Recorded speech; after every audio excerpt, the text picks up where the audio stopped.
ഭൂതൻ വെച്ച ഭൂതം നങ്ങേലിയുടെ അന്തർജനത്തിന്റെ സുന്ദരിക്കുട്ടനായ ഉണ്ണിയെ ഒരു ഭൂതം കത്തോണ്ട് പോയി. അവസാനം ആ അമ്മയുടെ സ്നേഹത്തിന്റെ മുന്നിൽ തോറ്റുപോയ ഭൂതം തെറ്റു പറഞ്ഞ് കുട്ടിയെ തിരിച്ചു കൊടുത്ത കഥ കേട്ടിട്ടില്ലേ? പിന്നെ എന്താ, പറഞ്ഞു തരാലോ. ഭൂതൻ വരാൻ ഈ സമയമുണ്ട്. അതിനു മുൻപ് തന്നെ പറഞ്ഞു തരാം. വാ, നമുക്ക് തറയിലിരിക്കാം. ഇടശ്ശേരി ഗോവിന്ദൻ നായർ എന്നൊരു കവി ഭൂതപ്പാട്ട് എന്നൊരു കവിത എഴുതിയിട്ടുണ്ട്. മനുഷ്യരെ വരെ തിന്നിരുന്ന ഭൂതം പിന്നെ പാവമായി മാറിയ കഥയാ അത്. അത് കേട്ടാൽ അമ്മുന്റെ സംശയങ്ങളൊക്കെ മാറും. പിന്നെന്താ, ദാ കേട്ടോളൂ.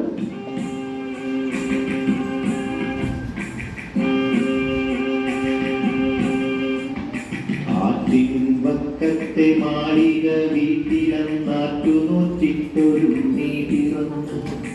ഉണ്ണിക്കരയിലെ കിങ്ങിണി പൊന്നു കൊണ്ടുണ്ണിക്കു കാതിൽ കുടക്കടുക്ക. പാപ്പ കൊടുക്കുന്നു, പാറു കൊടുക്കുന്നു, പാവ കൊടുക്കുന്നു മങ്ങേരി. കാച്ചിയ മോലൊഴി ചൊത്തി വടിച്ചിട്ട് കാറ്റേ കൂത്തേ കാറ്റുകൾ പാടിയിട്ട് ആന തമ്പിളി മാമനെ കാട്ടിയിട്ട് മാമ കൊടുക്കുന്നു മങ്ങേരി. താഴെ വെച്ചാലും ധരിച്ചാലും തലയിൽ വെച്ചാലും പേനടിച്ചാലും തങ്കക്കുടത്തിനെ താലോലം പാടിയിട്ട് തങ്ക കട്ടിൽ പട്ടു വിരിച്ചിട്ട് അവനെ കൂട്ടുള്ള കട്ടിയുമത്തിയിട്ട് ചാഞ്ഞുമയുന്നു മങ്ങേരി.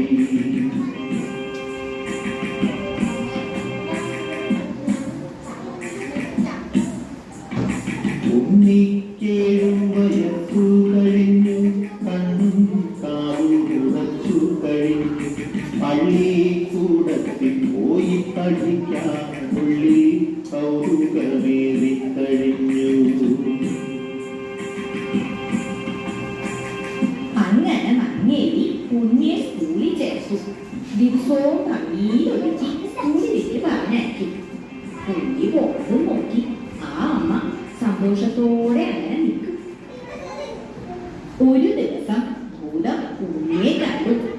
ഹായ്, എന്തൊരു ഭംഗിയുള്ള കുട്ടി. ഭൂതാണേലും അവളൊരു സ്ത്രീയല്ലേ. ഭൂതത്തിന് തോന്നി ഉണ്ണിയെ തന്റെ കുട്ടിയായിട്ട് വളർത്തിയാലോ.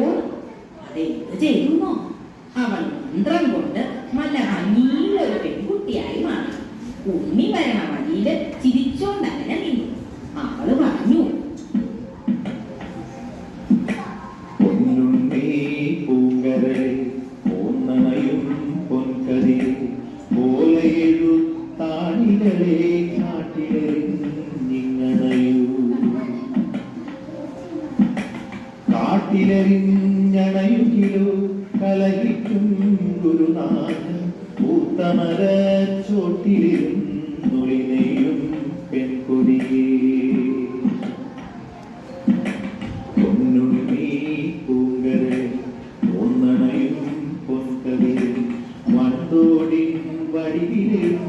നീലക്കല്ലോലകളിൽ മാന്തളിൽ തൂവല്ലി ചെറുമുല്ല പൂമുനയ പൂന്തണലിൽ ചെറുകാറ്റത്തിരയിൽ നെഴുതാലോ പോലെയെഴുത്താണികളെ നാട്ടിലെ നിങ്ങണയൂ. പൂത്തമര ചോട്ടിലും ഒളിനെയും പെൺകൊടിയെ പോലെയെഴുത്താണികളെ കാട്ടിലാ ഞാൻ കളറൂ, കാട്ടിലാ ഞാൻ കളറൂ. എഴുത്താണി ഇമ്പല്ലേ. അതങ്ങനെ പറഞ്ഞപ്പോ ഭൂതത്തിന് സന്തോഷായി. സ്കൂളിൽ പോണല്ലോ നോട്ടപ്പോ ഉണ്ണിക്കും സന്തോഷായി. ഭൂതം സ്നേഹത്തോടെ ഉണ്ണിയെ അവളുടെ പാറമടിയിലേക്ക് കൂട്ടിക്കൊണ്ടുപോയി. സങ്കടപ്പെടണ്ടാവുന്നു, കേട്ടോളൂ. വെയിൽ മങ്ങി മഞ്ഞ കതിരു പൊങ്ങി വിയറങ്കണത്തിലെ കാൽകൾ പൊങ്ങി എഴുതുവാൻ പോയ കിടാവു വന്നില്ല എവിടെ പോയി മങ്ങേരി നിന്നു തേങ്ങി ആറ്റിൻ കരകളിൽ അങ്ങിങ്ങോളം അവരെ വിളിച്ചു നടന്നാളമ്മ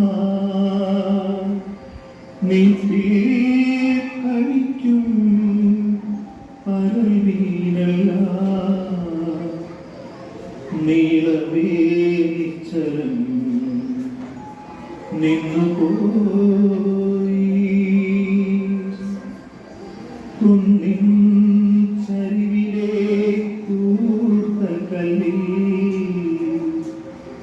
കുഞ്ഞിനെ തേടി വലഞ്ഞാളമ്മ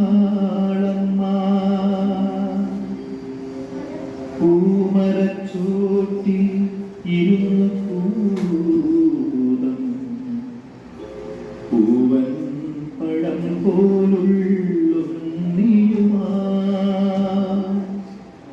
പൂമാല കോർത്തു രസി